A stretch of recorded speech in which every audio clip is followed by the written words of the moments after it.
Hello everyone, আমি স্মৃতি। আজকে আপনাদের জন্য নিয়ে এসেছি প্রোটিন সমৃদ্ধ শিমের বিচি দিয়ে তৈরি একটা ডালের ইয়ামি রেসিপি নিয়ে। দেখতেই পাচ্ছেন ডালটা কতটা লোভনীয় হয়েছে। আমি একটু কাছ থেকে দেখিয়ে দিচ্ছি। এটা যতটা লোভনীয়, এটা কিন্তু হেলথ বেনিফিটও অনেক অনেক বেশি।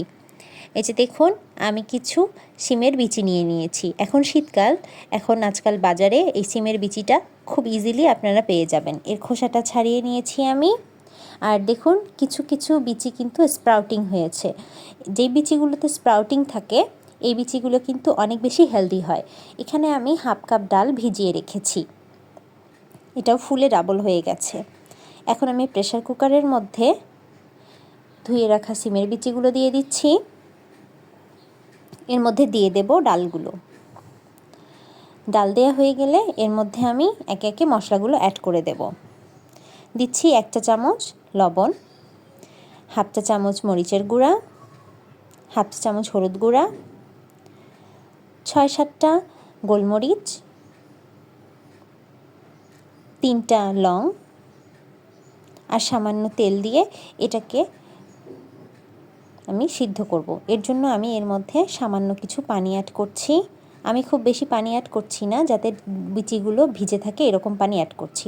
এখন প্রেসার কুকারের ঢাকনা লাগিয়ে এটাকে 3 থেকে 4টা সিটি দিয়ে নেব। 3 থেকে 4টা সিটি হয়ে গেলে ডালগুলো একদম সফট হয়ে আসবে। এখন একটা ডাল ঘুটনি দিয়ে আমি এটাকে সুন্দর করে ম্যাশ করে নেব। আর পানি অ্যাড করে জাস্ট একটা বলক তুললেই আমার এই ডালটা তৈরি হয়ে যাবে।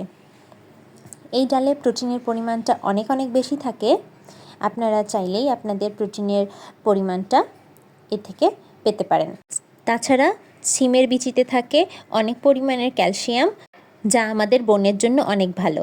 এর মধ্যে আমি 1 টেবিল চামচ লবণ অ্যাড করে দিয়েছি এবং লাস্টে হাফ চা চামচ ভাজা জিরার গুঁড়া দিয়ে গ্যাসের ফ্লেমটাকে অফ করে ডালটাকে রেডি করে নেব।